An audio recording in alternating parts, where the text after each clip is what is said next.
क्या आप भारत की एक ऐसी देसी गाय की नस्ल के बारे में जानते हैं जिसने ब्राजील में सफेद क्रांति ला दी?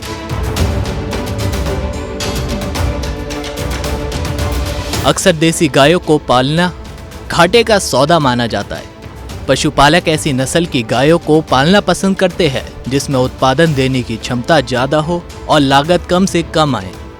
ऐसे में वो विदेशी गायों का रुख करते हैं। लेकिन गाजियाबाद के सिकंदरपुर गांव के रहने वाले असीम रावत ने चुनौतियों को अपनाते हुए देसी गायों की गौशाला खड़ी कर दी। हेटा डेयरी में गिर और थारपारकर जैसी देसी नस्ल की कई गाय है। गिर एक बहुत ही फेमस ब्रीड हो चुकी है। जैसा ये शब्द है, गिर गुजरात से निकली हुई गाय है ये, और पूरे भारत में ही नहीं अपितु विश्व में, ब्राज़ील में खासकर इसने अपना बहुत नाम बनाया है, and for the right reasons. इसकी कैरेक्टरिस्टिक्स में तीन चीज़ें मुख्य हैं। एक तो इसके कान का स्ट्रक्चर जो झुमके की तरह होता है, नीचे आता है और नीचे आके एकदम से मुड़ जाता है, और वो मुड़ाव ऐसा होता है कि उसके आप कुछ चीज़ टिका भी सकते हैं, जैसे आप सिक्का रख दें या कोई चीज़ रख दें तो वो वहीं रखी रहेगी। तो ये एक बहुत ही स्पेसिफिक चीज़ है इस गाय की जो किसी और काऊ में नहीं मिलती है। दूसरा, इसके जो हॉर्न हैं वो नीचे आएंगे एकदम से सर से, और नीचे आके फिर उठेंगे, चाहे वो कर्व करें ऊपर की तरफ या पीछे की तरफ, तो नीचे आना बहुत ज़रूरी है। तीसरा, इसका ड्यूलैप और हम्प जो और देसी गाय में पाया जाता है वो उसमें भी है। इसका जो माथा होता है वो उल्टा तवा होता है, उल्टे तवे की तरह ये होती है, जो अगेन एक बहुत यूनिक कैरेक्टरिस्टिक है जो किसी और काऊ या उसकी ब्रीड में नहीं पाई जाती है। कलर वाइज ब्राउन कलर इसमें मिलता है, ब्राउन विद वाइट स्पॉट्स होने चाहिए, पैटर्न्स होने चाहिए बड़े बड़े, वो उसकी ओरिजिनलिटी की तरफ इशारा करते हैं। प्योर ब्राउन नहीं हो सकती, ब्लैक गिर नहीं हो सकती, वाइट भी प्योर नहीं हो सकती, उसमें कुछ ना कुछ स्पॉटिंग जरूर होनी चाहिए। तो ये गिर के लक्षण है। गिर नस्ल की गाय की मांग काफी तेजी से बढ़ी है। देसी गाय की नस्लों में गिर गाय सबसे विख्यात है। मुख्य रूप से गुजरात में पाई जाने वाली ये गाय राजस्थान, महाराष्ट्र में भी पाई जाती है।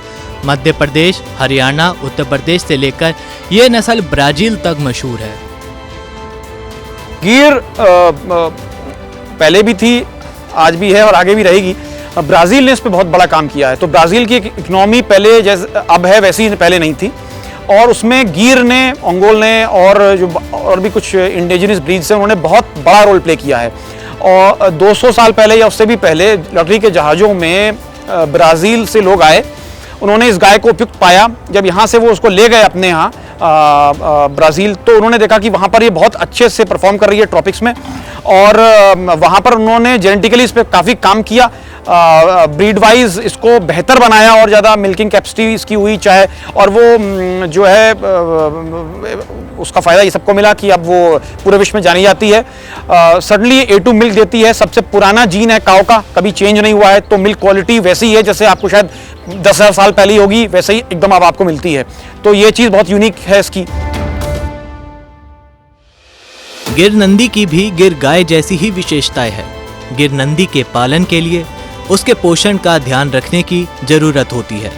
शुद्ध नस्ल के नंदी की पहचान करना बहुत जरूरी है। हेटा बेसिकली गाय हो चाहे बुल हो, सभी को पालती है। टोटल गौवंश 750 से अब ऊपर हो गया है, जिसमें लगभग 250 से ऊपर बुल्स हैं। तो जो एलिट बुल्स होते हैं, मतलब जिनकी मदर मिल्किंग बहुत अच्छी होती है, उनको हम छांट लेते हैं और उनको फिर हम आगे पूरा ब्रीडिंग के लिए इस्तेमाल करते हैं। तो ये जो बुल्स हैं बेसिकली सेम ब्रीड कैरेक्टरिस्टिक्स है, जैसे गिर में होती है वैसे ही बुल में होती है। एक चीज़ का और ध्यान बुल में हमें रखना पड़ता है कि बुल थोड़ा मैनली लगना चाहिए। बुल की जो कैरेक्टरिस्टिक है उसमें वो ऐसा ना लगे कि वो काऊ की तरह दिख रहा है। कई बार मैंने देखा है बहुत जगह कि वो बुल है लेकिन वो बुल दिख भी नहीं रहा है, उसका जो आउटलुक है वो एक फेमिनिन है।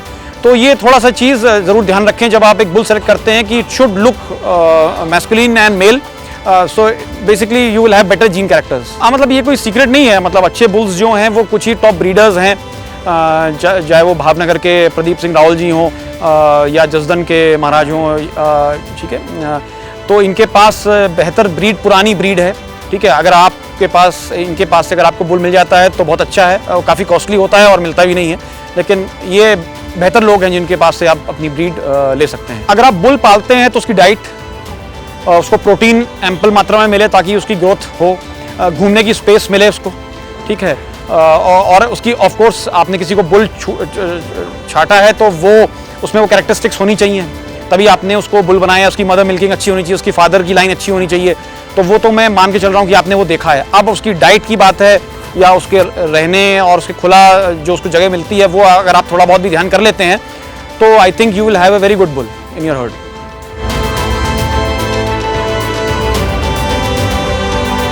असीम रावत ने अपनी गौशाला में थारपारकर गाय भी पाली हुई है। एक रिसर्च है कि ये रेगिस्तानी क्षेत्रों में भी रह सकती है। चारे को लेकर थारपारकर गाय की कोई विशेष जरूरत नहीं होती। थारपारकर साहिवाल की तरह कदकाठी में होती है, इसका कलर बस प्योर वाइट है। काफ़ी हद तक ये एक सफ़ेद साहिवाल आप इसको कह सकते हैं, ठीक है। चाल वैसी भी होती है, चलने का तरीका, बिहेवियरल वाइज जो है काफ़ी साहिवाल से मैच खाती है।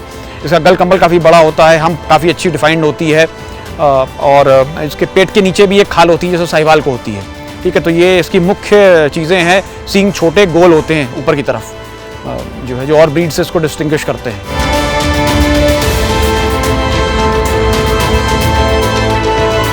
असीम रावत कहते हैं कि गौपालक जो भी नस्ल पाले, ध्यान रखो वो शुद्ध नस्ल की हो।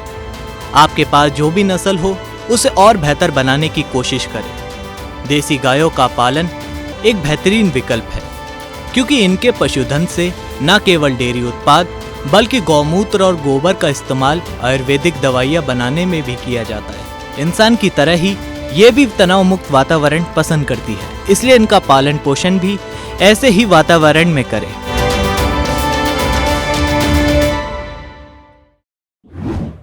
किसान ऑफ इंडिया के YouTube चैनल को सब्सक्राइब करने के लिए नीचे दिया सब्सक्राइब बटन दबाएं और किसान ऑफ इंडिया से जुड़े सभी अपडेट्स को पाने के लिए बेल आइकन दबाना ना भूलें।